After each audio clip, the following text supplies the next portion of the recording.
నేడు సిద్ధు శివకుమార్ భేటీ, గందరగోళ కర్ణాటకంలో అనూహ్య పరిణామం, హైకమాండ్ సూచనతో డిప్యూటీ సీఎంను అల్పాహార విందుకు ఆహ్వానించిన సిద్ధరామయ్య. సిద్ధరామయ్య సంబంధించినటువంటి కర్ణాటక ఇష్యూ ఉంది కదా, ఆ కర్ణాటక ఇష్యూ ఇక ఇప్పట్లో అయిపోయేటట్టుగా లేదు. మరి చూడాలి, ఇక మీరిద్దరు తెలుసుకోపోరిగా. మరి హైకమాండ్ కూడా వీళ్ళ ఇద్దరి దృష్టిలో రావట్లేదు, వీళ్ళ ఇద్దరి విషయంలో వాళ్ళు కూడా ఎంటర్ కావట్లేదు. ఎందుకంటే ముందు పోతే గొయ్యి వెనకపోతే నుయ్యి అన్నట్టుగా ఇప్పుడు కాంగ్రెస్ పార్టీ అధిష్టానం యొక్క వ్యవహారం మారిపోయింది ఈ కర్ణాటక విషయంలో. నేడు సిద్ధు డీకే భేటీ, హైకమాండ్ సూచనతో డిప్యూటీ సీఎం శివకుమార్ను అల్పాహార విందుకు ఆహ్వానించిన సీఎం సిద్ధరామయ్య. కర్ణాటకలో సీఎం మార్పుపై తీవ్ర చర్చ జరుగుతున్న వేళ అనూహ్య పరిణామం చోటు చేసుకుంది. అధిష్టానం సూచనతో డిప్యూటీ సీఎం శివకుమార్ను శనివారం ఉదయం అల్పాహార విందుకు ఆహ్వానించినట్లు సీఎం సిద్ధరామయ్య శుక్రవారం వెల్లడించారు. తమ ఇద్దరికి హైకమాండ్ నుంచి ఫోన్ కాల్స్ వచ్చాయని, ఇద్దరు సమావేశమై మాట్లాడుకోవాలని సూచించారని పేర్కొన్నారు. బ్రేక్ఫాస్ట్కు డీకే వచ్చినప్పుడు తామిద్దరం అక్కడ అన్ని విషయాలపై చర్చించుకుంటామని తెలిపారు. అధిష్టానం పిలిస్తే ఢిల్లీకి వెళ్తానని, హైకమాండ్ ఏం చెప్పినా పాటిస్తామనే విషయాన్ని తామిద్దరం ఇప్పటికే చెప్పామన్నారు.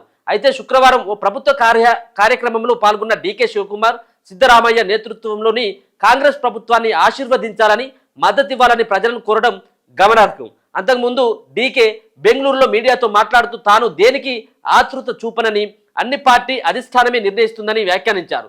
కాంగ్రెస్ అధ్యక్షుడు ఖర్గే 2 రోజుల కిందట బెంగళూరు నుంచి ఢిల్లీకి చేరుకున్నా సోనియా గాంధీ విదేశాల్లో ఉండడంతో సీఎం మార్పు అంశంపై చర్చలు జరగలేదని తెలుస్తుంది. ఆమె ఢిల్లీ చేరుకున్న తర్వాత ఆదివారం ఖర్గే, రాహుల్, కేసీ వేణుగోపాల్తో సమావేశం కానున్నారు. ఆ తర్వాత సిద్ధరామయ్య శివకుమార్ను ఢిల్లీకి పిలిచి వారికి దిశానిర్దేశం చేయనున్నట్లు సమాచారం.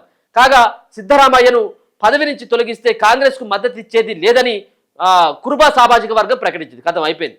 సిద్ధరామయ్యను పదవి నుంచి తొలగిస్తే ఇది కురుబ సామాజిక వర్గం, పెద్ద సామాజిక వర్గం అక్కడ మద్దతు ఇవ్వమని చెప్పేసి అంటా ఉన్నారు. ఇది నాకు తెలిసి దీంట్లో ఈ యొక్క నాయకత్వం మార్పు అనేది ఏదైతే ఉందో, ముఖ్యమంత్రి మార్పు అనేది ఒకవేళ సిద్ధరామయ్యకే ఇట్టనే కనుక కొనసాగించినట్టు అయితే అట్లా ఇబ్బంది ఉన్నది. డీకే శివకుమార్కి మొదటగా ఒప్పందం ఉంది కదా, 2.5 సంవత్సరాలు మనం పరిపాలించుకుందాం, మనం వేలుకుందాం అని చెప్పేసి. సో ఆ యొక్క నిర్ణయానికి కట్టుబడి లేకుండా సిద్ధరామయ్యకి కనుక బాధ్యతలు అప్పగించినట్టు అయితే డీకే శివకుమార్ మరి ఏ నిర్ణయం తీసుకుంటాడో అది అర్థం కానటువంటి స్థితిలో ఉన్నది. ఎందుకంటే కాంగ్రెస్ పార్టీకి డీకే శివకుమార్ చాలా అప్పుడు కర్ణాటకలో గెలవడానికి ప్రధానమైనటువంటి కారణంగా అక్కడ డీకే శివకుమార్ను చూపుతూ ఉంటారు. కాబట్టి డీకే శివకుమార్ మరి ఏ నిర్ణయం తీసుకుంటాడో, ఏ అనూహ్య నిర్ణయం తీసుకుంటాడో ఎవరికి కూడా అర్థం కానటువంటి ఆ పరిస్థితిలో ఉంటుంది. కాబట్టి మరి చూడాలి, అధిష్టానం వీళ్ళిద్దరి విషయంలో ఆచితూచిగానే అడుగులు అయితే వేస్తున్నట్టుగా తెలుస్తూ ఉన్నది.